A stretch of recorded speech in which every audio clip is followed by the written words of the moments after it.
Maybe some. Okay, we are live. Calling to order the Police Accountability Special Meeting, Friday, June 16th.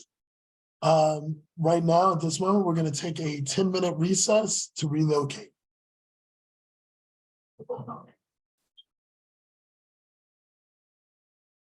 Okay.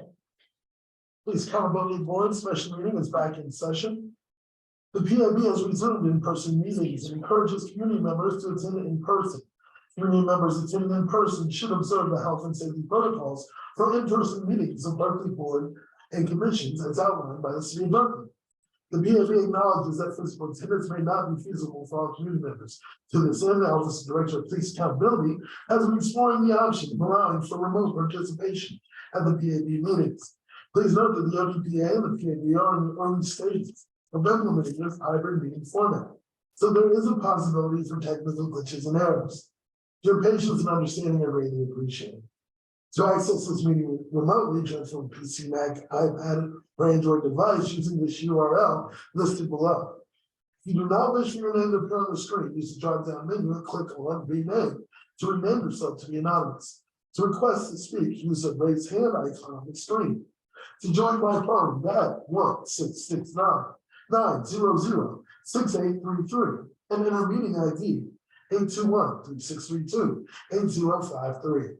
If you wish to comment during the public comment portion of the agenda, press star 9 or wait to be recognized. And we want to give notice to the land acknowledgement. And with that, I'm going to go to agenda number 1, our call to order. Roll call. Okay, so I'll go ahead and start with the roll call. And again, thank you to all the members of the public who are still tuned in virtually. We appreciate your patience. With that being said, I'll start with Chair Moore. Here. Vice Chair Harris is absent. Board Member Calavita. Board Member Leftwich. Here. And Board Member Wilson is also absent. We have a quorum. Excellent, thank you. It's now item number 2. Is there any concerns with the agenda? Can you approve? I move we approve. A second. Right. That takes us to agenda item number 3, public comment. Okay, perfect. So as we generally go about this, I will start with any members of the public who are physically present, and then I'll move on to members who are attending virtually. With that being said, are there any members of the public who are currently here who would like to provide public comment? And there are 3, here, 1 moment while I move this up. 3 minutes on the clock. Hi, I'm Rivka Palatnik. I used to attend more regularly, but I haven't of late, so it's striking to see you diminished in numbers. So I really hope things will move forward on that.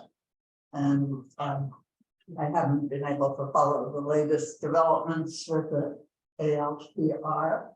And my concerns are both for the specifics of the policies, but also to have your decisions taken seriously. So I'm wondering, once you decide on the policy, how you can work to make your decision heard, considered, respected, and integrated into the decision-making process. So I don't have any suggestions, but I really hope you can make that happen. That's it for now. Thank you. Any other member of the public who would like to provide public comment? Okay, with that being said, I'll now move forward to those attending virtually. Just 1 moment while okay. We will start with the speaker, JP. You have been granted permission to speak, and there are 3 minutes on the timer. You can hear me? Yes. You are being asked to comment on a policy for ALPRs, but this is putting the cart before the horse. You need to evaluate whether this technology should be used at all in Berkeley. There's no fundamental difference between a technology that tracks cars, checking whether the owner is wanted criminally, and storing location information for later perusal, versus a technology that tracks people, checking whether the person is wanted criminally, and storing location information for later perusal. Let me repeat that. There is no conceptual difference between ALPRs and facial recognition surveillance cameras. And yet, while the city wants you to approve the former, the city unanimously approved a ban on the latter. Why? Because the technology for ALPRs came into wide use before the technology for mass facial recognition tracking became feasible. And it was unfortunately widely adopted without public debate before ideas like surveillance ordinances, the dangers of being tracked everywhere all at once, all the time, and public discussion arose. But that doesn't mean you have to accept this obvious violation of the clear intent of the Fourth Amendment, whatever legal mumbo jumbo has or has been used to justify this. Every time an ALPR reads a license plate, it is doing a search without a warrant, without probable cause, without reasonable suspicion. When the ALPR database is searched, it is searched without a warrant, and it's often searched without a target license plate, identified by probable cause or even reasonable suspicion. If that were not enough, the data does not support the effectiveness of ALPRs. The rate of vehicles stolen in the US was incredibly high in 1990, diminishing for the next 20 years when ALPRs were few and far between until 2010. Then, at the time ALPRs started to appear, it stayed relatively stable. And once they became ubiquitous some 5 years ago, the rate of vehicles stolen actually went up some. At best, we can say in aggregate, there is no correlation between the use of ALPRs and the prevention of stolen vehicles. At worst, there seems to be a negative correlation. You should recommend to the council that this technology be rejected. And if you cannot reach that decision, then you should recommend that no location information be kept, that only hot list checking be enabled, as is done in New Hampshire, Thank you. where non-hit data is erased immediately. Yes. Okay, one moment. Okay. I think there's your timer. The timer you said? Thank you. Okay. Sorry. And at this time, we have one member who's physically present who would like to provide public comment. I'll go back. Mhm. I want to contribute that in the recent discussions about the fixed cameras, I spoke with a civil rights attorney. And I was concerned about some of these arguments that are being made. They're anecdotal. Well, this thing happened. Maybe it could have been, and speculative, could have been addressed by having this kind of camera. Or maybe there was an example where something was addressed. And when we're talking about, and I hate the expression of balance between security and civil liberties, you can't do a trade-off like that. You have to have a plan that both guarantees both at the same time. So they have to be melded as one. So my question was, this attorney, how do legal folks look at the situation where you might have 1 in a million cases, something would be resolved by this, but then you have 1 in 10 cases where somebody could be harmed by it. He said there's no numerical way of making that argument, but his wording I thought was helpful, which was such requests would be too rare to justify the intrusion into the civil liberties of thousands of civilians. Now, this was about the fixed cameras, but I think we can use the same conceptualization when we're talking about ALPRs. I think that it's helpful to keep in mind, the studies that show the error rate. This is just one aspect, but the error rate, which is very high, in general on ALPRs. And particularly the adverse impact that surveillance in general has, particularly on communities of color, Black, Latino, and others.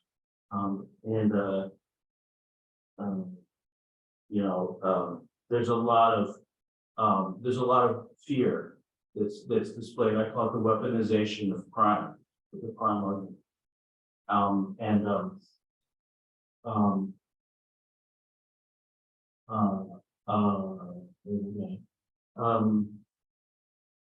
So we just have to guard against getting swept into decisions that are going to have potentially a great negative impact. Thank you. Okay, we still have 3 more raised hands from our virtual attendees.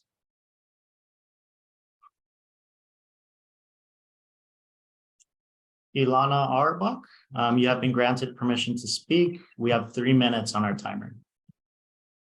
Okay, thank you. Thank you so much. You can hear me okay? Yes. Wonderful. At first, I want to thank everybody on the board. Thank you for your service. I know it's a lot. You all have been doing a tremendous amount of work. And so I just want to really do a deep bow of gratitude to each of you for being on this board. And clearly we need more members on the board. Chair Moore, I wanted to say that on Zoom, we could not understand you very well when you were speaking. So just maybe move closer to the mic or something. I don't know. So I agree with everything that has been said up until this time. I also want to add that this feels like a rush. This special meeting, the public was notified. I mean, maybe it was 48 hours, maybe it was 72. I don't know, but I mean, even a couple of the board members couldn't make it, understandably so, because it was such short notice. What is the rush? Where is the fire? Why is this happening so fast? From a couple years ago, when another former council member, along with Taplin, proposed this, and there was a lot of pushback from the community. So, I would also, it feels disrespectful to me as a resident here. I'm not even on the board. However, how can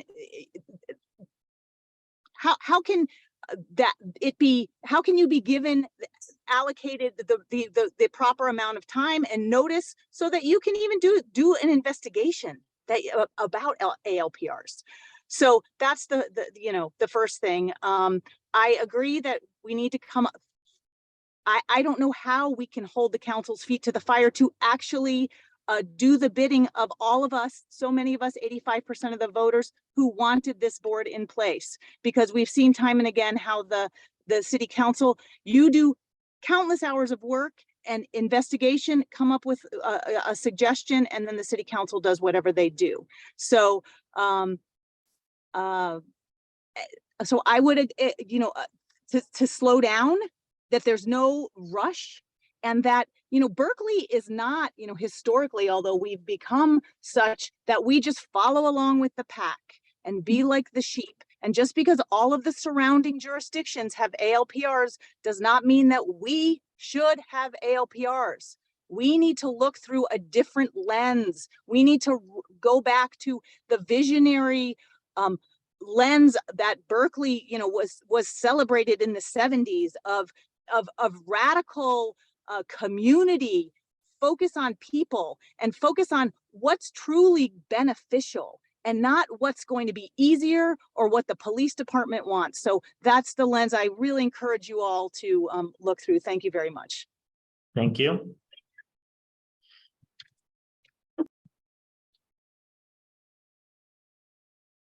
Okay, we have 2 more speakers. Eva, you have been granted permission to speak. We have a timer for 3 minutes. Eva, are you there? Okay, perfect. Yes, thank you. Can you hear me? Yes. Terrific. I wanted to show my support for the statements from the prior three speakers, and also to thank the people on this commission for their time. I do feel like I have a personal responsibility to voice my concern about this program as someone who, when I first moved to Berkeley, thought that this sort of surveillance was actually a good thing. And in subsequent years, I guess I've been here for 5 years now, in my own process of investigating what's happening in my home county of Marin, where I grew up with surveillance, license plate readers. I have to amend my initial take on it and say that it is extremely problematic, and it's also proven to be a liability. I don't know if you're aware that the sheriff in Marin County was actually sued by 3 plaintiffs with the assistance of the ACLU because he was sharing license plate information improperly. That was my understanding of the suit. So you do take on some liability when you do this. As a cyclist, I think I always thought the idea of this sort of technology was intriguing because, you know, you're constantly vulnerable as a cyclist to naughty drivers. You know, what I realized in the last few years is that this sort of thing does nothing to protect me as a cyclist. You know, what we really need as pedestrians, as cyclists, as drivers is better infrastructure that prevents, you know, the sorts of crashes that are too common from happening. And that's really an infrastructure issue. And we need that money for infrastructure, not for surveillance. And I'm really concerned that we're running headlong into an increasingly dystopian future of just way too much surveillance. In Marin, they're doing drug testing of the wastewater for you know, I mean, someone tell me the reason for that. I don't know. I hope you guys don't start doing that. But it is you know, it is important not to run headfirst into things that are going to end up getting you sued. So with that said, thank you for all your time and effort. Thank you. Okay. We have one more speaker. Mike Katz-LeCabe, you have 3 minutes. You should be allowed to speak, and I apologize if I mispronounce your last name. Oh, no problems at all. Good morning, everybody. And I will join the chorus of thanking you for your service on this board because I know that this is a thankless job, and I'm sure the pay is appropriate. I am Director of Research for Oakland Privacy, and I've been researching the use of license plate readers by law enforcement for more than 10 years. I think it's very important that you understand how different flock safety, quote unquote, license plate readers are from any other type of license plate readers. So the license plate readers that are currently operated by the parking department are made by Genetec. They do some processing on board so that they only take pictures of license plates. The flock safety cameras, and I say cameras, not necessarily license plate readers, because they are triggered by a motion detector.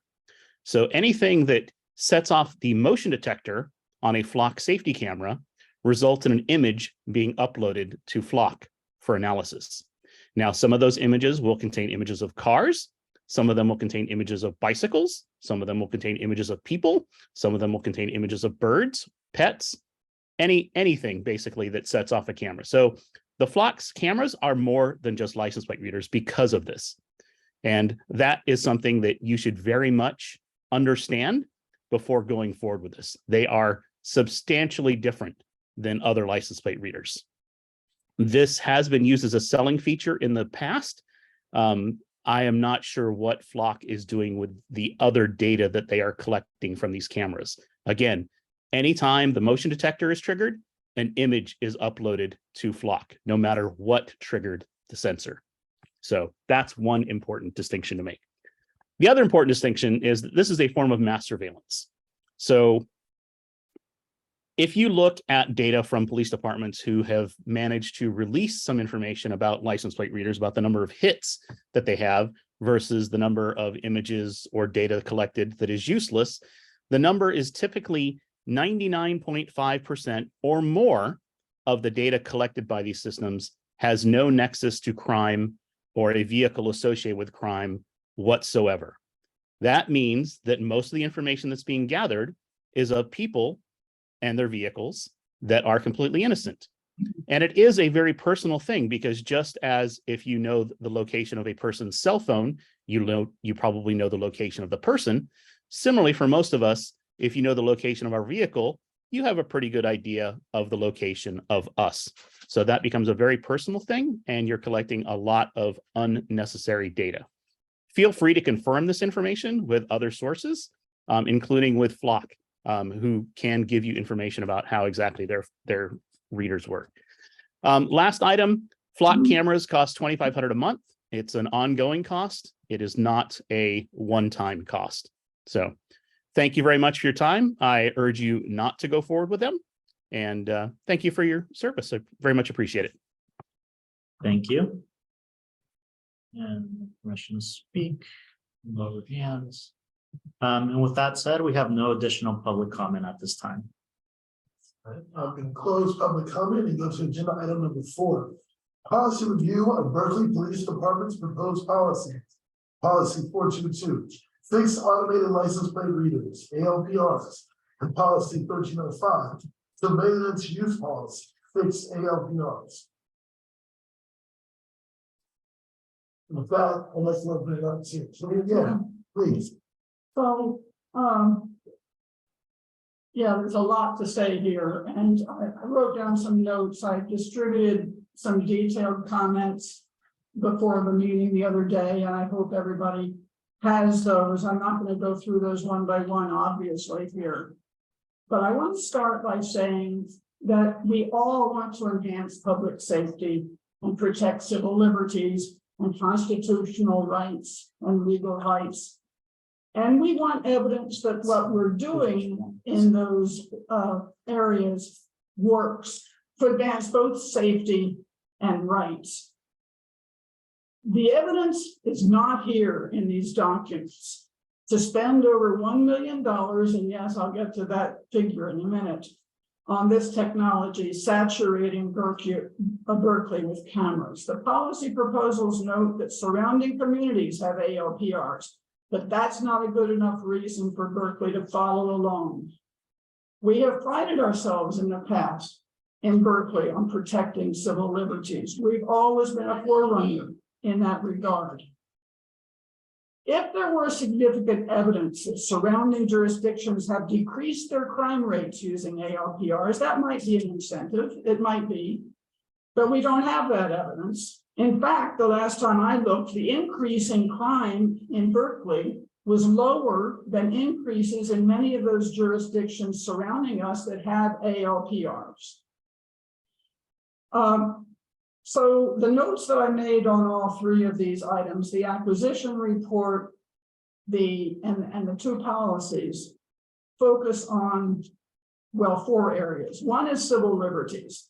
And it jumped out at me that the only thing they talk about not providing to other jurisdictions, including possibly, I assume, other states, it doesn't say otherwise, has to do with immigration, ICE, and so forth, and the California Values Act. But I think it's really critical at this point in time to add to that reproductive rights, because there's the possibility that other states, let's say Texas, wants to have access to our data regarding people who come for legitimate law enforcement purposes in their state. So obviously that would have to be added if we were to even accept a kind of technology like this. Furthermore, with regard to civil liberties, this technology will pick up not only license plates, but everything else about the car, including roof racks and bumper stickers. It somehow says that only the fact of a bumper sticker would be brought up, but obviously the content of it would as well. I don't see why it wouldn't. Furthermore, as one of the speakers mentioned, this technology will capture individuals walking on the street next to the car or just in a crosswalk. It will capture cyclists, or at least I don't understand why it would not. And this is just to say that these reports, these documents that we have here do not pay sufficient attention to civil liberties and legal rights in the state of California. And at the very least, these things have to be sent back and redone. Second area that I want to highlight is effectiveness. There's no real evidence here. In one spot, it says representatives from Newark, California have told them that it's been useful. Well, that is not hard evidence. We want to be tough on crime. Tough on crime is hard evidence for evidence-based solutions, not anecdotes and words from other law enforcement officials. Third area I wanted to point out with regard to these documents is cost. There's nothing in this acquisition report that tells us what vendor they propose to use or what type of camera they propose to purchase. There's an estimate of cost that says $2,000 to $2,500 per camera, which is not at all in line with what Councilmember Taplin's estimate was when he first proposed this. Apparently, the ALPRs associated with parking enforcement cost $78,000 more than $78,000 a piece. When I looked up in the research on this, they mostly go, good cameras mostly go for $20,000 to $25,000 a piece, plus annual operating costs. That's the cost of a camera that gives you real-time alerts. That's the cost of a camera that would be required to catch the kind of crimes that they use as examples in these reports. Somebody is doing something in real time, an alert goes off. Well, that would only be possible with the expensive version of the camera, not one that costs $2,000. Finally, I want to register my concern, real concern, for the unfinished, unedited aspect of these documents. This was clearly a rush job. And I'm sorry to say that if this were an undergraduate paper, I would send it back for many more versions. Summing up, I just want to say that this technology in and of itself is rife with problems. We don't have evidence that it works, and we do have evidence that there's the potential to infringe on civil liberties, and I propose that we reject it. Thanks. Thank you, Board Member Calvino. Board Member Luckridge, would you like to add anything? No, I thank you so much for your comments. I completely agree and I share the concerns. And I also agree that the quality of the drafting is surprisingly poor, rife with mistakes. And so that was kind of surprising as well. I would before I just want to make one segue, Please. and that is the last time we reviewed, I think it was the fixed cameras. And we did line by line editing. And it was sent back to the department and they fixed based on our line by line concerns and some other more substantive concerns.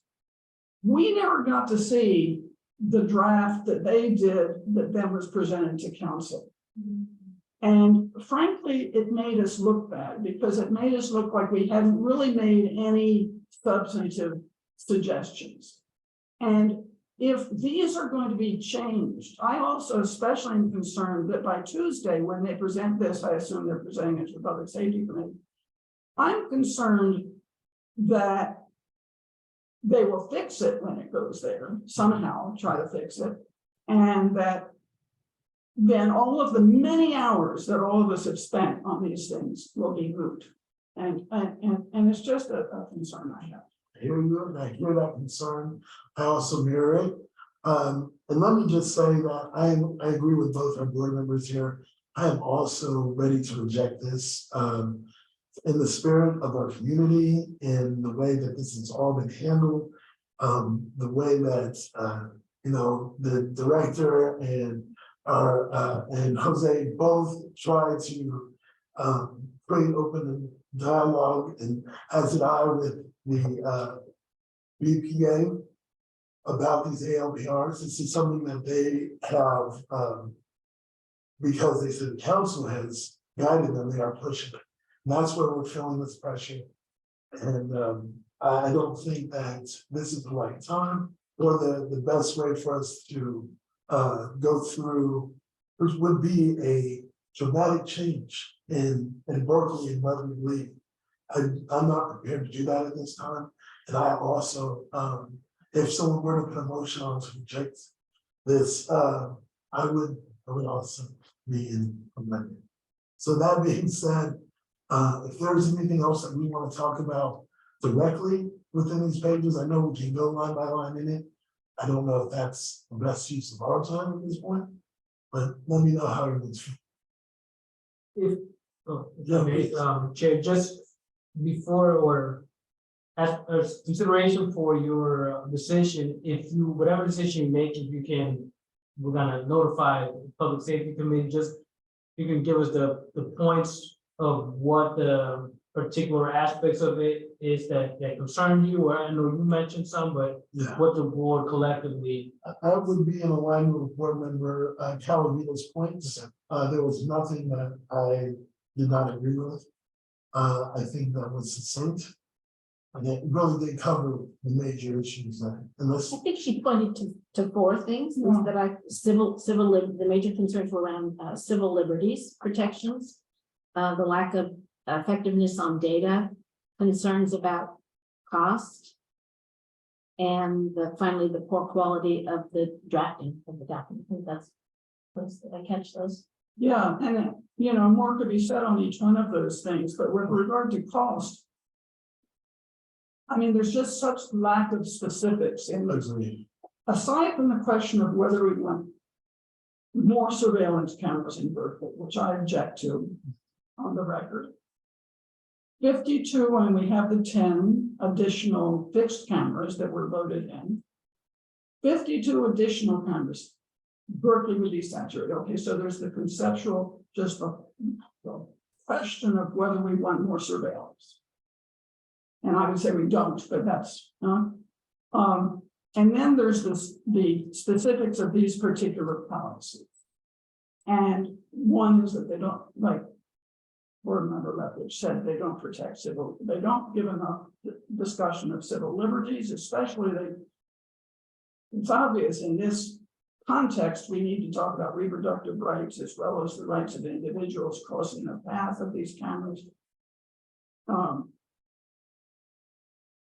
The effectiveness, the cost, that I just can't believe that an acquisition report would not tell us what type of camera they propose to acquire, because there's many types, as one of the commenters said, and the type that could be useful in the way that they propose is going to be useful costs a lot of money.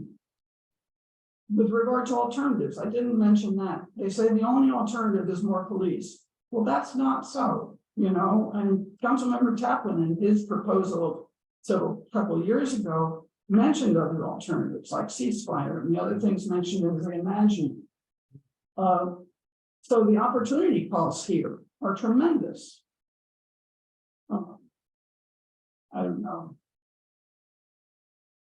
how much of the document you want to produce. What are we producing for them? And I know the last safety meeting, there was a little bit of confusion about what we were presenting and how we were going about explaining our position. I would love to be able to, and maybe that's us coming there to speak directly. And I would make time for that. And I asked Board Member Calavito to join me if that was all right with the office. Because I do think that we do need to be heard. We need to be taken seriously. We are not in alignment with Berkeley Police Department in this matter. So, we have to work on finding a way to collaborate, and this is it. And I would also just say that if the city is determined to go forward with this, that they do slow down. Exactly. And allow us to have more input and allow the community to have more input.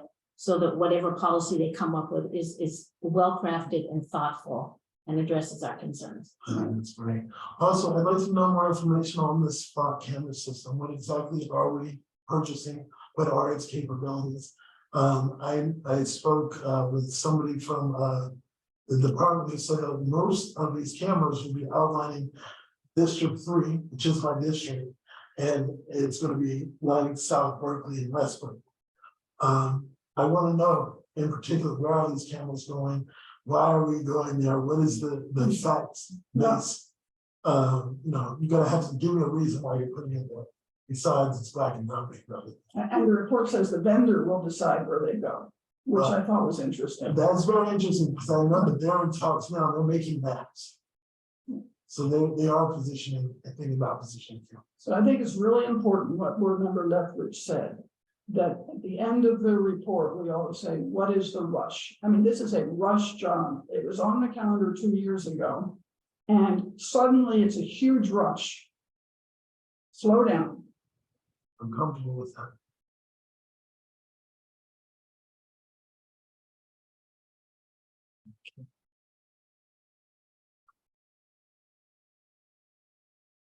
You know, a little bit of time.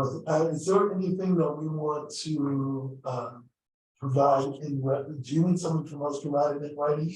That'd be easier for you guys. Yeah, I think that would be helpful to solidify that for they have posted the agenda for the Public Safety Committee, and they seems like they are using the same version. They do have a presentation and other materials related to this.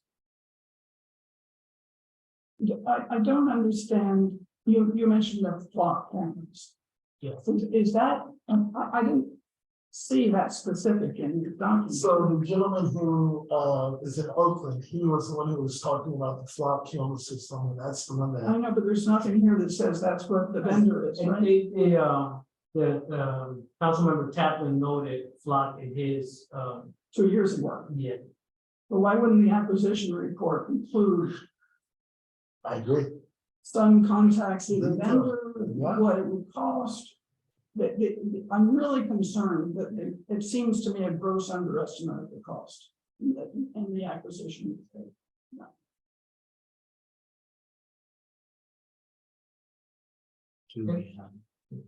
I'm looking, sorry, I think 426, the older policy, I think they were using flock because they have the system for the park enforcement. Yeah, So I think that might have already been the vendor for that, if I'm not mistaken.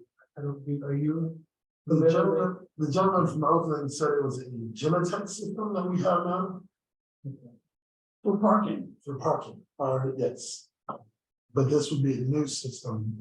Can, And I'm just going from what the gentleman said in open forum, but it sounded like you knew what he was talking about, and I'd like to know what he knows. can somebody explain, does anybody know why it is that those cameras cost more than $78,000 a piece? Whereas we're proposing to get 52 cameras. Why is, I mean, what, are those mobile cameras attached to the parking vehicles? Are they 40 times more expensive than what we're proposing? I don't understand. It's a great question. How will they be utilized, you know, where are they going? Well, I would say that in the current policy, it did not appear that they were going to mount them on patrol vehicles. No, they're in fixed, but Right. But so the question, I mean, maybe it's the case that the fixed ones are a lot less expensive than the mobile ones, but I can't imagine they're 40 times less. I don't understand. Well, those are questions that we can definitely ask on Tuesday, things that, you know, why we're not able to get behind this this proposal is because we don't have enough information to make a sound decision. We don't know how much it costs. We don't know exactly what you need. We don't know how this will be utilized. We have questions, and I feel like we need to get some answers before we can get behind it. In my opinion, any AOPR proposition proposal. Mr. Chair, if you could allow me to make some remarks. Yes. For the sake of transparency too, because I know a member of the community mentioned about the rush, and it, as it relates to this meeting, I take full responsibility for that. The chief did submit this to me mid-May, and I didn't relay it back to the board until a few weeks later. But that, notwithstanding that issue, I do think that it still needed more time than was contemplated in the ordinance. This is a significant change in the use of technology, and as you all noted here, there are significant questions that need to be addressed. We independently were trying to, or working on a reporting, and we highlighted some of the same issues.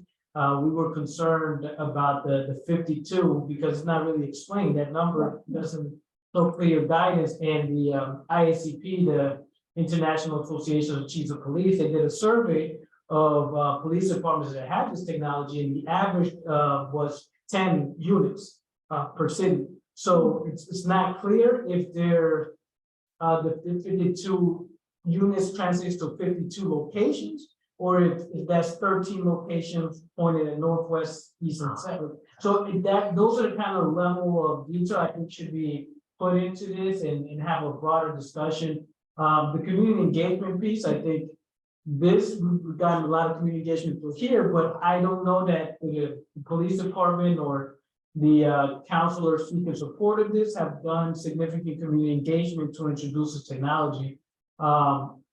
In trying to also balance the public safety arguments and the need for solutions, one of the things we also recommended for the board or for the police to consider, perhaps rolling it out in stages. You put 13 cameras 1 year, assess how they're doing, go back the next year, if they're effective, do 13 more, but not roll out 52 without knowing what the clear implications are. I think that's a great idea, and I would love for that to be one of our recommendations, that if they do pursue this, to have a staggered Right. rollout.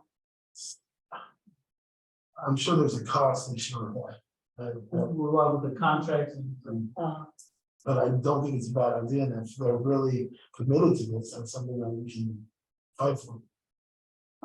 So I appreciate the director taking some responsibility for the rush of this particular meeting. However, the character of these documents that the department has given us makes it clear that they rushed.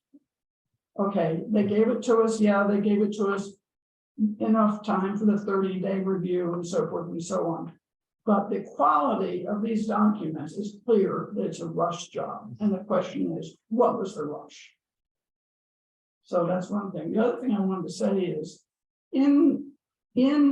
because we all studied these things carefully and we all have different, specifics to note, I think we also have to be clear that conceptually, we're not behind this level of surveillance. And so the other items, roll out a few at a time and that sort of thing, I think we ought to make it clear from the get-go that we're not behind this level of surveillance. If you insist, these are the things that have to be fixed. I hear what you're saying, but I also think that we need to acknowledge that crime has gone up and that the community is concerned, for one, concerned. So there is this balancing. So I think I don't want us to appear to have this knee-jerk reaction, no surveillance, but we have to be careful, and it has to be well thought out, and our questions need to be answered. And the solution has to be based on evidence. I mean, that's the reason I started my comments saying we all want to enhance public safety. The question is, does this do that? And so that I think we have to make clear that we really want to get tough on crime and we really want to enhance public safety. Is this how to do it? 100%.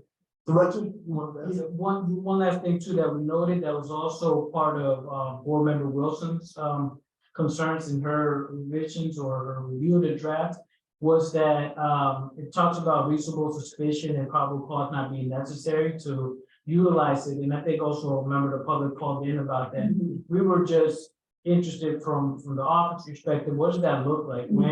Why would you utilize this technology without reasonable suspicion and probable cause? They're not mounted on vehicles.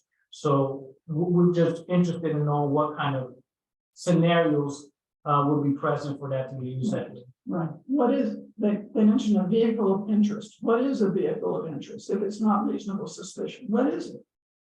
Is it a bumper sticker that says defund the police, I don't know. I think one of the policies defined it. Define what would be required. Vehicles of interest, including but not limited to vehicles which are reported as stolen, displaced, stolen, license plate or tags, vehicles linked to missing and or wanted person, vehicles selected by the Department of Motor Vehicles, administration or law enforcement agents. Well, And that's I- all reasonable suspicion, right? I don't understand the distinction. I do just want to make a note for the record in case there are any questions that Sergeant Ledoux has joined us. Sorry, we had a little memorial service for Sergeant Butler, she died 50 years ago today. Oh, So I came over right after that and I got a little bit of time before I got to pick up my little guy. But I was hoping that I could answer some questions. I know it's a small window, but I read most of the packet last night and I saw really good questions. I was like very eager to try to get over here and try to hopefully answer some because I saw some really good questions that I'd like to hopefully help talk through and stuff. And and some, like, I just don't want to belabor, but also I'm not here to hijack it, so. No, we've got questions, you're the man to answer. I hope I can answer some, yes, So we're talking about 52 cameras right now, correct. and 52, that's a fairly large number, or? Yeah, so that number came from, and one of the questions to kind of segue with that, somebody had brought up the cost factor. That number, which seems arguably low, is because it's flock. The flock system is very prominent in the Bay Area because they're very privacy centric and focused. And so flock camera systems, cameras are, I forget the number, but loosely $3,000 to $5,000 a camera. Those cameras are fixed, so they're not going in any vehicles, as somebody had noted in the packet here.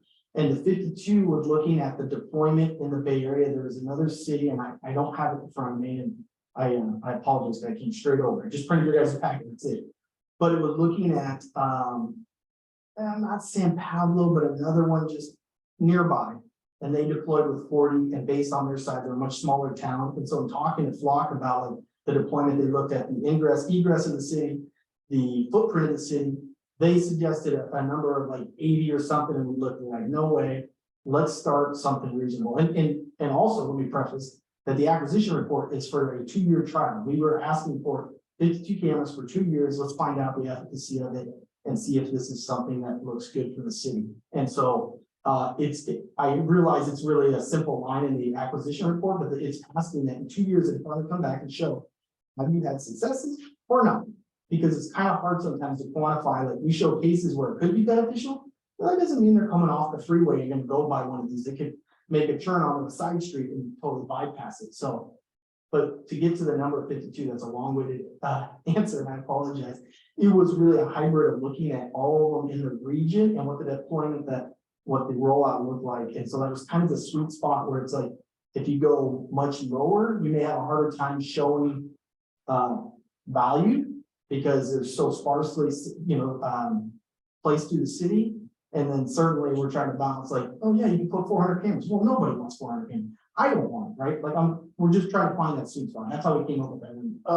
Do you know how many other jurisdictions have, like, I don't ever want to compare everything to Piedmont, but I'm just curious, I know they're big on the ALPRs.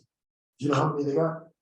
Piedmont, I do not. I can certainly find out. I think in Alameda County, without quoting me, I feel like Albany and maybe like 1 or 2 other only that do not have it. But most of the other cities within Alameda County do. And most of them are flock. And the reason, let me just lastly hit on flock real quick, why it's important.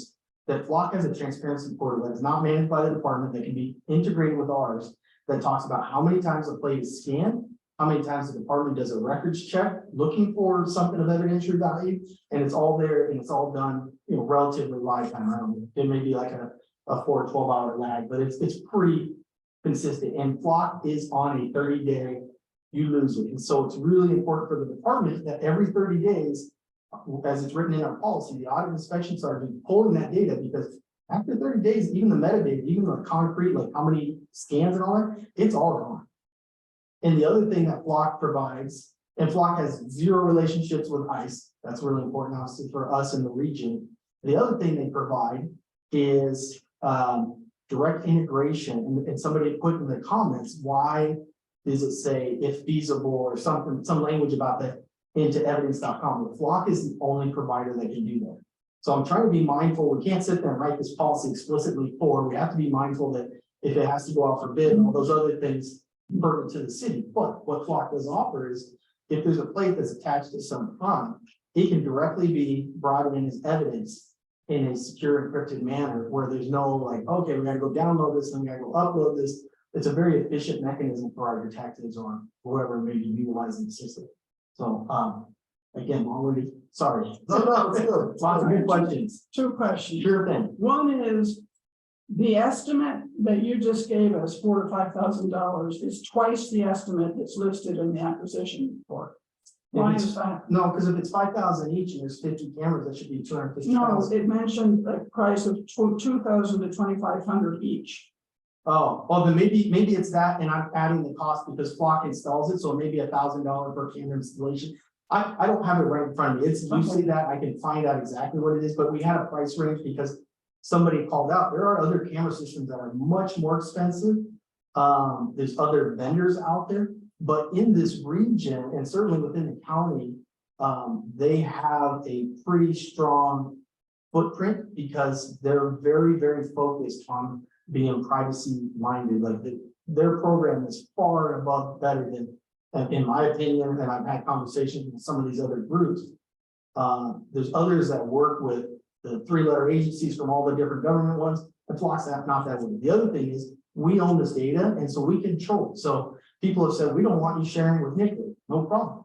We control it. We don't. In fact, we have language in here that says if Benicia PD says, hey, we had a stolen vehicle, can you check your system and see if it comes back to Berkeley or something? We have them sign a document that says you'll follow by our policy, meaning you won't use it to harass, intimidate. Yeah. You also won't share with ICE. There you go. So we actually control who we share that with, which is really important in the city because people are very focused on, we own this data. And that is one of the things that's offered both in the policy and the direction we're hoping to go. And do those cameras have, you said that about the integration system that's unique to Flock. Does that provide a real-time alert? Yeah. Because the research I did on cameras said that real-time alert type cameras range in the $20,000. Yeah, no, there's different ones, right? And we've seen that our parking enforcement has very expensive ones. So there's different ones with different purposes. These are all fixed ones and absolutely, that's the reason for the deployment, like focused on the perimeter of the city is that if a carjacked vehicle comes into the city, it alerts us saying the wanted vehicle is entering the city at 16 University. It is eastbound. Now our officers can go ahead and start looking for before there's a crime that's committed. And that's why we look at some of those crimes where we think there could have been value is because if they came in one of the corridors where if there's a camera, it could have conceivably told us in advance of that crime. And the system we use now it's Genetec, is that correct? That's correct. And does it integrate with Flock? Would they be able to work together? Not that I know of, and nor would we be looking to do that because they're really two different purposes. And that's why the policy is really different, the surveillance use policy, but we really bifurcate the two because that one is a parking enforcement. That is a very different purpose and has a very finite definition of when we can use it for criminal investigations. And really it's shootings, kidnapping, something ultra violent, and the retention period is very short because there's not the expectation to use it for that. We had a person from the community say that anytime there's any movement, this Flock camera will pick up whatever's moving. So if it's a person, if it's a pedestrian walking by, kids, pets, the camera will pick up everything, is that? It picks up motion, that is absolutely correct. It only photographs out off in the merit, and there's a presentation, I'm sorry, I came straight over, I don't have it, but it will be provided at public safety, and it shows a screenshot of what it is, and it's basically the back of it. They'll say car, truck, green, pink, whatever the color of the vehicle is, and the plate. The purpose for that is if, for example, like yesterday, a couple of days ago, there was a shooting where a car shot at some workers on 80 and they exited on University. If we're saying black sedan, because the reality is people don't know a Camry from a Crown Vic or whatever all the time, but they're like, it's a car, it's a black car. You can sit there and say, yeah, 5:31 p.m. was there a black car, and it would come and say, here it is. And there's the plate. You're not gonna get any people in it. You don't get that. And I mean, I've listened through on the presentations on Flock. I've seen what images is given out. It does not have people. They're very big on that. They're right, like it is a camera, it's motion detected, but it scans and photographs off in the mirror. So that's the plate. And have you seen the system work in other jurisdictions? Have you had time to check it out? Yeah, in fact, just this week, there was a series of lunch, the trucks that do lunch or burritos. Sorry, I'm forgetting the word for taco truck. We had a series where taco trucks were getting robbed. And we have one a couple weeks ago on San Pablo near Gilman. And one of the nearby businesses picked up the license plate. When they put that license plate, they put it out to other agencies, and Alameda PD said, hey, it's coming into our city. Here's when it comes in, and it's like a pattern, so they presumably have to work, or I don't know whatever. Our detectives went out there, and one of the following days, they were able to stop that vehicle and arrest them and put closure to not only our taco truck series, but this was happening in, I think, if I said, did I say, it's Emory, Alameda, I'm sorry if I didn't say this, but in other jurisdictions. And so that's how, and so there is that, but I 100% understand that. And I would say you see the presentation, and or we could certainly at some point, although we don't have a ton of time, but I can get a presentation brought together by Flock where they can show and address it, because that's an incredibly valid concern. But no, they don't. It's also the kind of thing, thank you for that, helpful clarification, should be in the policy, because this isn't vendor specific, so it should say something like, this technology will only capture alphanumeric, Yeah. something, so that it's clear, because companies contracts can change, and without that specificity, that was a big concern. And one of the things that we were hoping, we understand that part of the rush on our part was due to internal errors on our part. But we would really love it if this whole thing could be slowed down, because there is a lot of community concern. And it may very well be that, you have information that will make people feel better, but that information should be in the policy so that anybody reading this, their concerns will be addressed. And we also just saw lots of drafting mistakes, and we would love to be able to help, just with the mechanics of the policy as well. So I guess there was concern about why this is happening so quickly. Well, so a couple of things. One is that this was presented by Councilmember Tappel a while back, and so had been worked on. And so we were aiming, and it's been the goal to move it forward for was on my radar from early on in the year. It just kept getting pushed back. And I was finally, it was like, okay, we have to move forward. So that's how we landed on, okay, it's got to come out. As for slowing it down, that's kind of out of my control. It's out of my pay grade. But what I'm totally open for is any of this stuff that you find in there that's, problematic, bring it to my attention. That's why I tried to run over here, because I'm certain that there's imperfections in it. However, we tried to get it as refined as close to it as we could. I have no, I don't think there would be any issue with putting some of the concerns about making sure that we articulate that we're not capturing people, that it's alphanumeric. I thought that was in there, and if it wasn't, then it's my fault. That was not we're not trying to sneak something through, but so, and that's where I need the feedback. And then, I encourage everyone in here to come to public safety next week, so I can, go through some of the mechanics behind it and hopefully ease concerns or answer some of the questions. But like I said, I tried to get over here as fast as I could, because I think there's value. I saw somebody had noted that we had the same concerns as before, where we got the two policies, and I wanted to come over and say the same thing before we. Okay, yeah, which is. No, there's no question. That was before I got in the policy, so I can't change that really. We understand. Okay, Yeah. So anyways, but I'll keep going, so I want to be available for as many questions as possible. Do you all have any more questions? This is the time. Not really. I'm gonna exercise a little bit of my chairness, and is there something you'd like to say back there? I know you were. I just wanted to.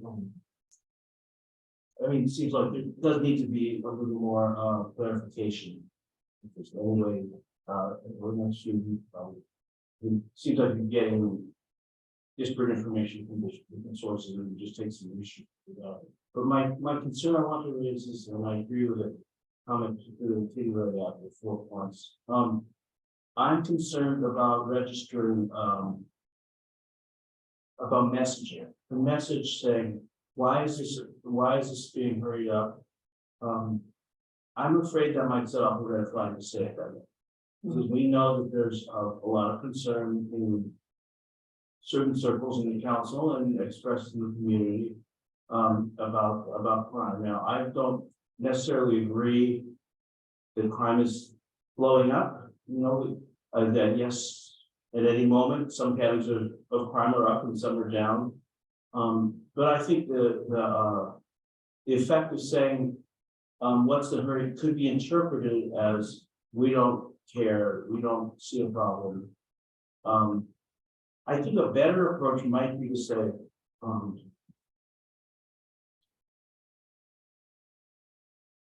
there's a better way to address crime. I think we should look at ways to say, there's better ways to ensure security. And I think you spoke to this a little bit, one of the board members about. There's some things that we've on the books and things we want to do for years. Let's highlight. It's a tricky way it's a tricky thing to put right. But I think we should say quick solutions, not thought through, that increase threats to privacy and civil liberties. That's not the best way. Let's look at the things that we said we're going to do. I mean, I feel like that's a message for the POV to cultivate and figure out how you want to say over time, but this is a really long thing. Let's say, I think that the board and the process in the community has presented a better plan overall for reimagining public safety than we're getting from the staff. Let's be positive about that. We all own the need for security in the city. Thank you. And just, we do have a hand raised, through the virtual comment, if you'd permit it. There's also Oh, one sorry, here. we'll go ahead first. Are we in the public comment? So period? maybe we should just go to public comment period now, so everyone's comfortable. Sorry, before we do that, I just want to get an understanding. I'm not sure if there's a motion on the floor or what the next actions are. Just again, we're running on a few timelines here, so. We didn't really put a motion on the floor. We were in agreement and alignment. If someone cared to put a motion on the floor, we can take it from there. We spoke about where we were at. We have not. If you don't necessarily have to put a motion now, I think he was just giving you a time check. It's 11:17 and you booked till 12, so just, you can potentially extend the meeting, but just wanted to make sure if we extend more public comment, it may push it, so just be in mind for the time, but. I appreciate I that. don't understand, we're gonna have public comment and then put a motion on the floor. Well, you already suspended to allow one public comment, so we're already technically public comment section. Is that okay with you? Yeah. Correct. So let's go ahead and open it up. My name is Kit Sagmore. Thank you so much for taking my comment. I'm very concerned about the cost of this and the cost effectiveness of it. And I think it's important to look at it. Yes, this is something that can be done. Is this actually going to provide the best public safety per dollar? Right, to look at it that way. And as part of the cost issues, I think there's several ways to look at the cost. One is there's the initial investment. But something that needs to be discussed in that is how long are these cameras? What's their likely span of life? I mean, are you putting down all this money for a camera that's likely to be useful for 10 years or for 2 years? Technology keeps changing so rapidly, one suspects that they will become obsolete more quicker rather than slower. So that there's an initial cost, there's the annual cost, there's how long the initial cost is likely to last before you need to put it in there again. And the issues that have been addressed by this group, they really do need to be written into the policy. And one of the things that was quoted from the policy was the definition of vehicle of interest.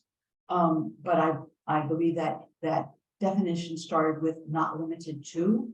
And once you have not limited to, then you're basically saying, and we can do anything else. So that's something I think you might want to really look at. Thank you so much for taking my time. Okay, so one question is, if many neighboring communities are using this system, why can't we do evidence checking how effective it's been for them? You know, not install 52 cameras and wait 2 years and then see if they're effective. You know, there must be data, even though cities are different, but we need to see more evidence that this really is effective in preventing and reducing crime. And then, as I said, I haven't been following things closely recently, but like when the Public Safety Committee meets, is there time allotted for the PAB to really present their concerns? And I'm looking for institutionalized ways of making sure the PAB has input wherever it's within their domain. At council meetings, anywhere that these issues are discussed, there should be institutionalized that the PAB does have to present its views and findings and so on. Thank you. Okay, so pause that for a second. Okay, and then we have two speakers who are attending virtually, who have their hands raised. Ilana Arbach, you have been granted permission to speak.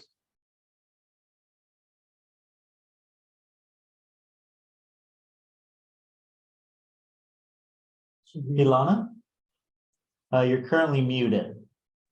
Okay, it just popped up. Thank you so much for taking my comment. Appreciate this discussion. And Sergeant Ledoux, what you missed was there was someone who, I think from Oakland, who spent 10 years, this is his job, is he studies these things, he studies cameras. He claimed that, over 99.5% of the data collected is from people who are innocent and haven't done anything. And so instead of, you shared an anecdote in the document, there are a bunch of anecdotes of how these cameras could be used. However, there's no evidence. Where's the statistical data, which was mentioned by, I think, another commenter. So that's what we need. The department talks about data-driven, crime, reduction. And we have these data analysts and the Transparency Hub and all of that. You talk about data-driven. So make this decision based on data-driven statistics and analysis of the surrounding jurisdictions and nationwide. People have been using this because some of the information that was shared before you got here was that crime is less here in Berkeley with regard to car thefts and otherwise than the surrounding jurisdictions that do use these AL.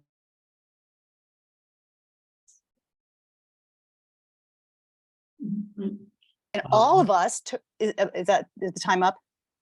Is the reimagining?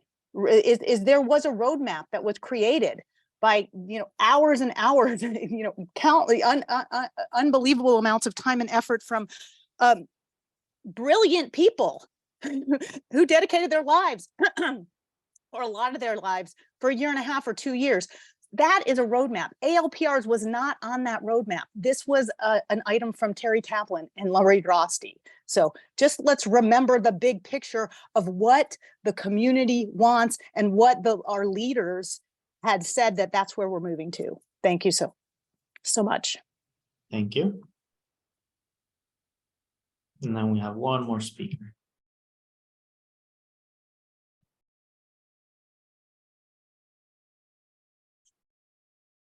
Okay, JP, you have been granted permission to speak. You can hear me? Yes. Okay, I'd like to address a few points. The cost. I have been informed by Mike Lakatskabi, who spoke earlier, that, and again, he is an expert in this. I can't verify that he's correct, but he is the expert, that the cost of a FLAC system is $2,500 per month, not a purchase. FLAC systems are always rented. If you multiply that out, that comes to the cost of these systems of significantly more than $1 million a year. Not anything that was projected by what was presented.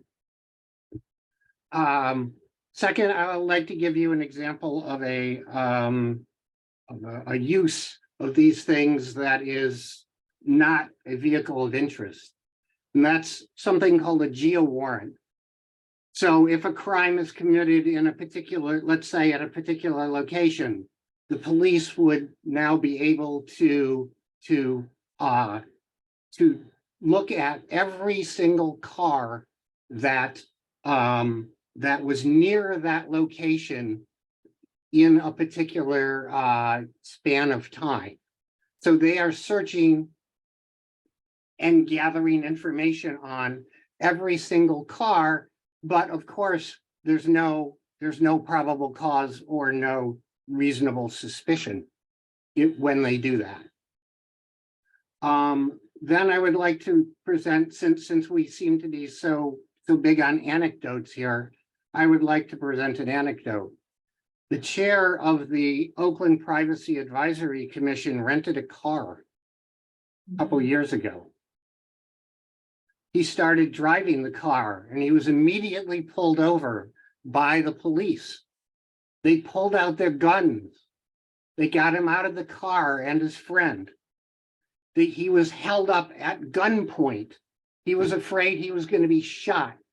Why? Because the ALPR system had somehow flagged that car as stolen. So there's a great example, great anecdote for you. And finally, again, I would go back and I'd ask you to imagine a world where these devices didn't yet exist. And someone came to you and said, we want to do this. We want to spread 52 of these devices all around the city. And we're going to track every car that comes in and out and lots of cars in the city. And we're going to know where you are all the time. And people would go, what? You're crazy. And, the people who invented the Fourth Amendment, our founding fathers, would be turning over in their graves. And again, the only reason that this is like frog boiling, right? The only reason you are even contemplating this stuff is because they were adopted slowly and without any input from the public. And now they're ubiquitous, except in Berkeley. So thank you. Thank you. And then we have one more speaker. Eva, you have been granted permission to speak. Thank you. It's Ava. And I wanted to add my voice to the other, no, it's no worries. I wanted to add my voice to the other public commenters. It really does seem to me that we have a very naive faith in technology, that technology always works. And even though we're constantly presented with evidence that it doesn't work, and that the technology, even the drug testing technology is really flawed, as I'm finding out in my research. And you look at the drug testing technology that they used in Vietnam from the Saiba group out of Silicon Valley, and magically that drug testing technology managed to ensnare a disproportionate number of Black GIs who were then cheated out of their benefits simply because they had screened a particular way on a test. So I think we're all pretty aware of the bias that is written into technology. It's not impartial. This isn't quite the science it's presented as, and that's why you want to be really careful about this. Again, I want to stress that the city takes on a certain measure of liability for when this goes wrong. And for a city that, like all cities, has its financial struggles and does have important infrastructure needs to be spending this amount of money every month. It's not something you can own. It's like a subscription, more like, you know, is this justified? And I don't think you can say it is. It certainly doesn't, you know, this won't make pedestrians and cyclists safer because it's all after the fact. What we really need you guys to do is fix some potholes, you know, work on the roads a little bit, maybe construct some protective barriers. But, you know, that's the kind of security and safety, that's the kind of public safety people need, not surveillance technology. Thanks for your time. Thank you. With that, Chair, there is no further comment. I make one other comment, just looking at the draft again, I'm looking at policy 1305. And I feel very strongly that the Public Safety Committee and the council should only be considering policies that are very clearly drafted. Because they don't even, they can't really even vote on something that isn't clearly drafted. And so I'm looking at 1305.2, definitions of automated license plate reader, a device that uses cameras and computer technology to compare digital images to lists of known information of interest. And I read that and immediately wrote, what's that? And that term isn't defined. And then hot list, a list of license plates associated with vehicles of interest compiled from one or more databases, including but not limited to NCIC, Cal DMV, local BOLOS, etc. And so one of the members of the public expressed some concern about this, you know, including but not limited to. And I think we need to know what it's limited to. We need to know the limits. And so if nothing else, just the ambiguities in the language of these policies really needs to be addressed.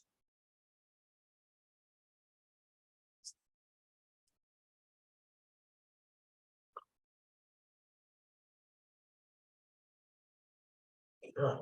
Is there anything else that we want to discuss now that we don't have the time? I have a question for the sergeant. Please. I was amazed at the public comment about this $2,500 being per month because we rent them. Are we purchasing things for $5,000 set and then a monthly like operation fee or something? Or, I mean, this is again, something that is fundamentally unclear in these documents. I mean, if it's per month, we need to know that. If it's not per month, it needs to, you know.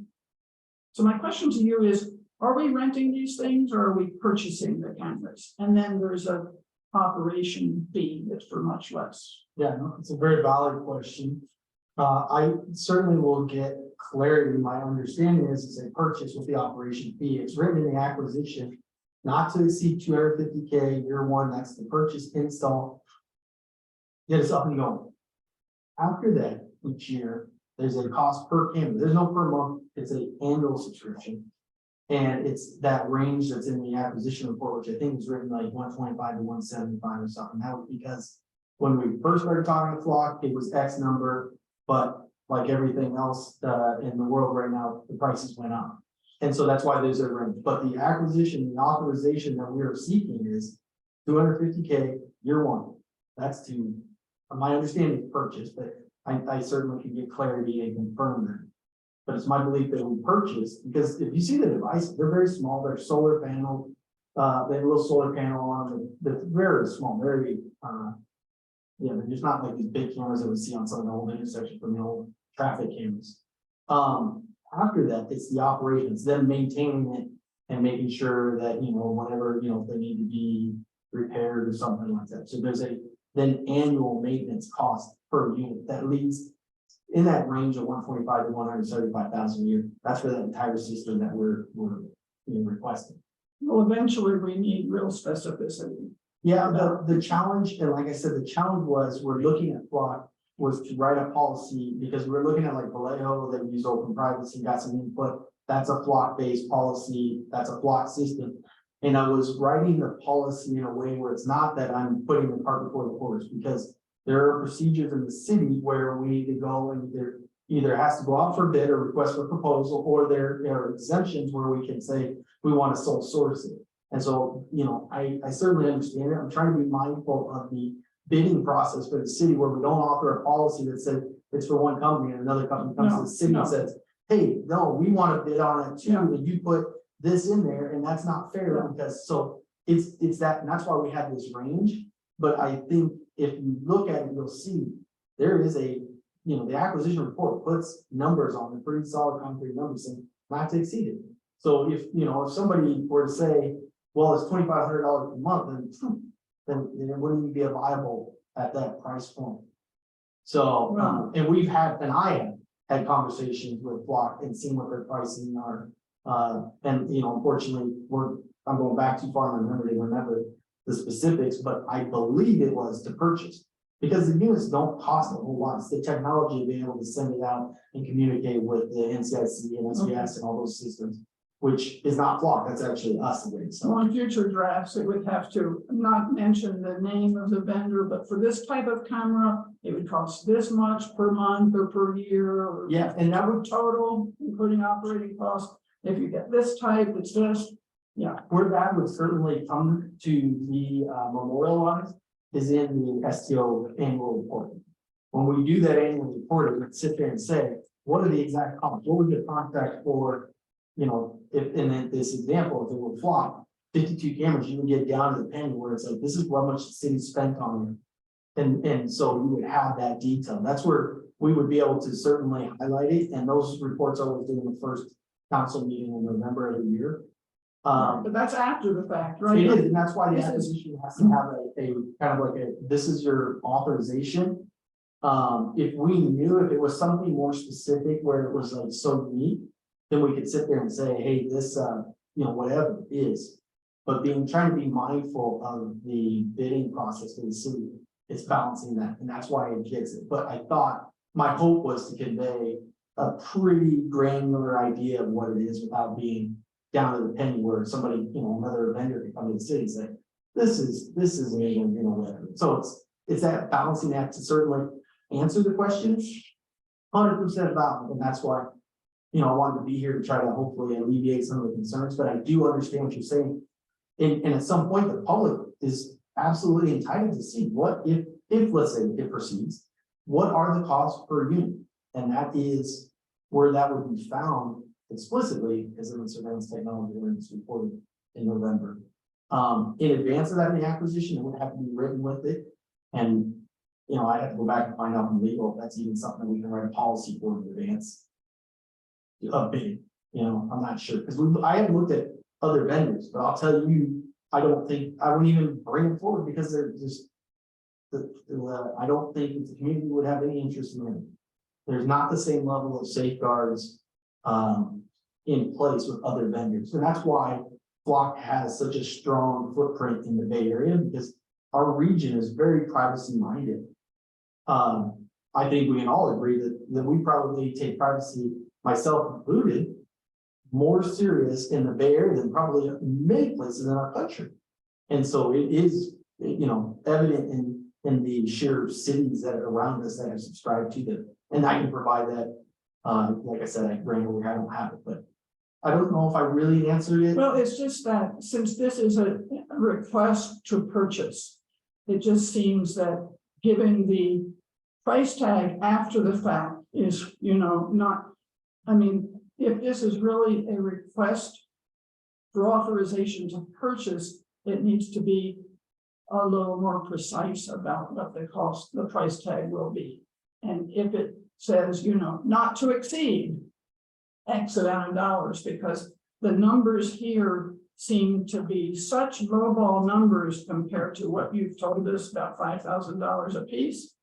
And such lowball numbers compared to the parking enforcement cameras that they have already, $78,000 per camera. And lowball compared to what I saw online. So it's confusing. Yeah, so I understand it. I would just say that the cameras themselves that we're looking at, these fixed ones, especially with blockers, are very simple compared to what's on our moving parking enforcement. Their purpose is just really alphanumeric, goes up, and then SVS says, nope, that's a stolen vehicle or a carjacked vehicle. Alert goes out. That's it. Whereas our parking enforcement one, they're like, no, this vehicle is, whatever violation. They're much more complex. This is a little more of a simple system and is really just about, here you go, you have this alert. Otherwise, there's no alert, like, everybody does their day to day. In fact, they're on all our bridges. There are many on I-80 now because of all of the shooting. They're in parking lots. I mean, they're in a lot of places where in the day to day, if the vehicle's not wanted, not whatever, we don't know it because, there's nothing there to it. The same goes in the annual report and in their privacy portal, which is also unique to Flock, this privacy portal. And you can go look at Piedmont and all these Vallejo, they have a specific portal and you'll see this is how many scans the plates, license plates are alphanumeric. And this is how many times the police department is scanning. All of our inquiries, no different than parking, if we were to do any, I think year to date is 0, but would require a case number and what it's for, so that it's, ultimately there's an audit trail and a way to go back and ensure that our people are complying with the permissibilities of the policy. So, but I get your question about the price. That's a very valid one. I would just sit there and say, look, there's a cap to it. And the thing is also is that the prices are changing, right? So it could be that, maybe this passes at some point and then they go, oh, also do that before I forget. The cost of install varies between whatever based on, is this a Caltrans right away street pole, or is this a city-owned street pole camera? What is the hours per install? And so there's kind of this price range, and that's why I say, ultimately they gave a buffer of what they said is sufficient for each camera, which if the cameras cost $2,500, then, they're saying that the range for install is $500 to $1,500, $1,500 being a more complex, obvious that's how we kind of landed there. But again, it's a very valid question. I appreciate that. We're trying to do that tightrope of not get the city where we're having a vendor come back and say, that's not fair because. But most of what you missed earlier before you were able to come is our concerns about these policies. And we're going to recommend that they get rejected as they are, and because they appear to be inadequate as they're written, and you've answered some questions, and that's helpful.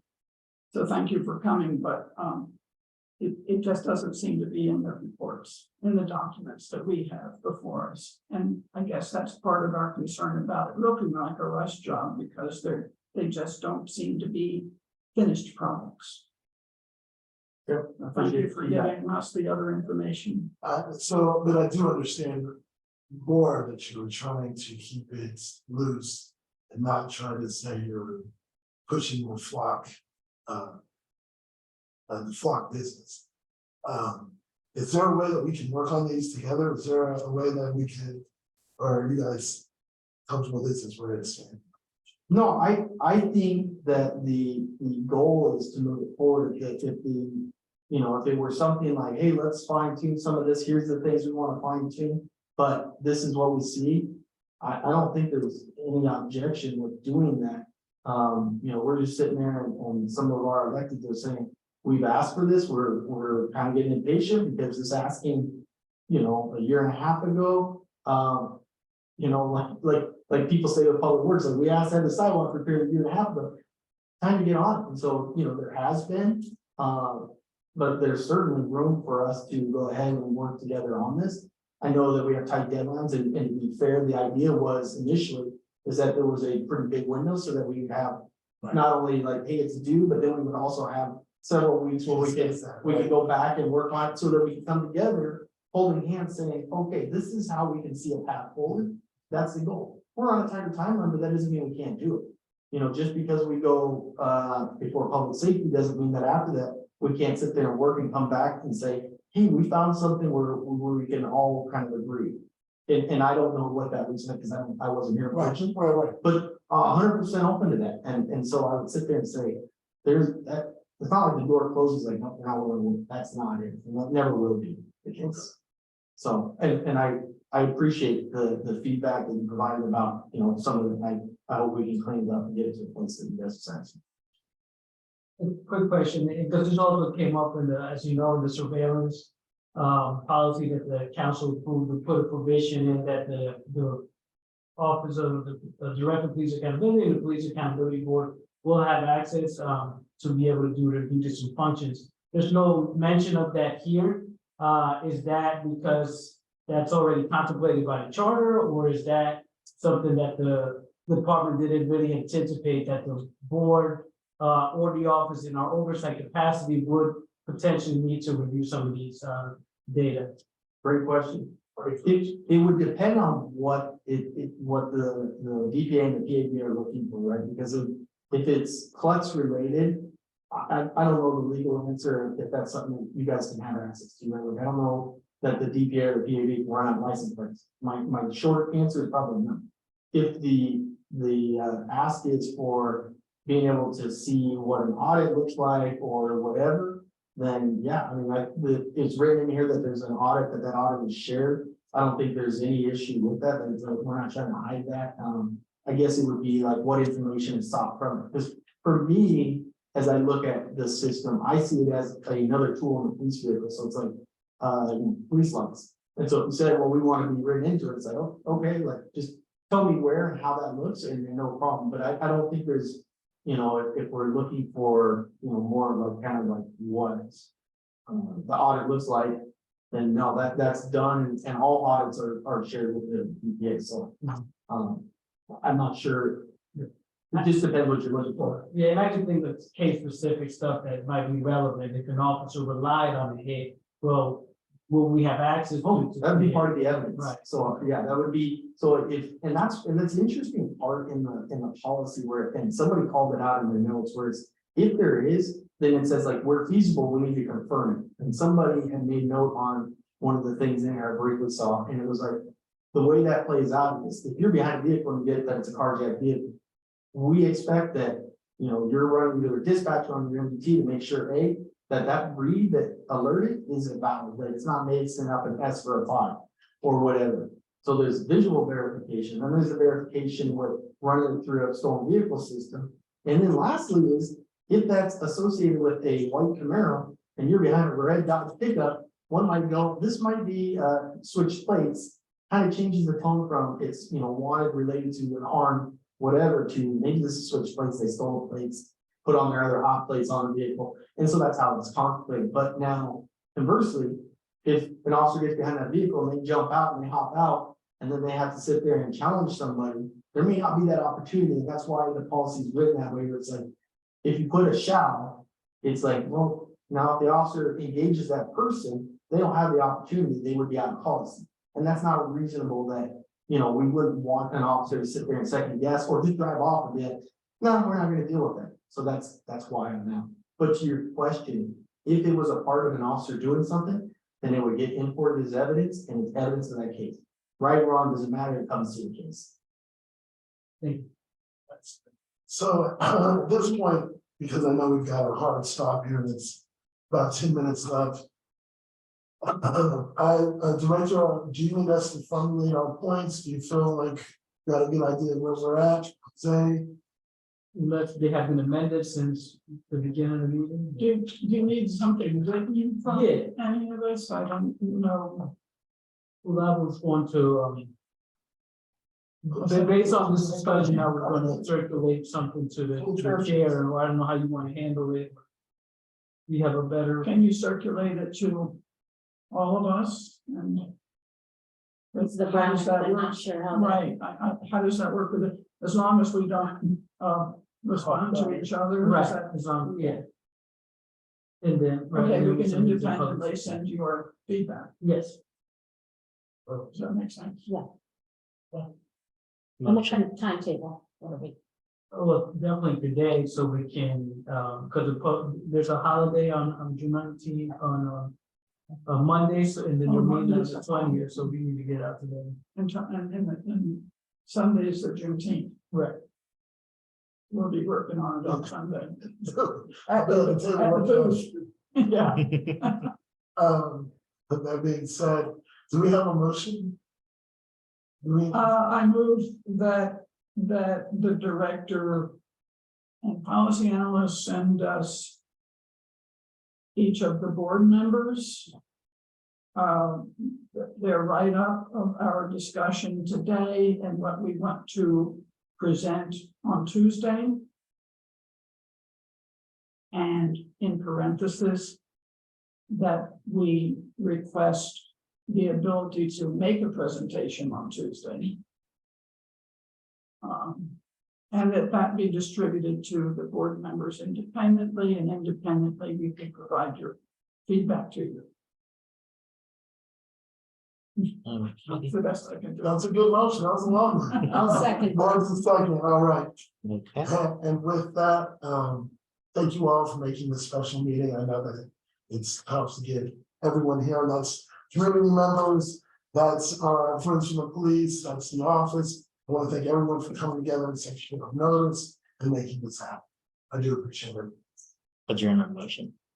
So can I get a motion to adjourn? So moved. So moved. So here we go. Take care, everyone. So Hansel, where is the Thank you, Juneteenth? everybody. Thank you, Lieutenant. Sergeant, I'm Lieutenant, yeah, Oh, I'm I'm sorry. always working for it. There you go. You were lieutenant. You, Lieutenant? Oh, well, thank you. That's the biggest compliment.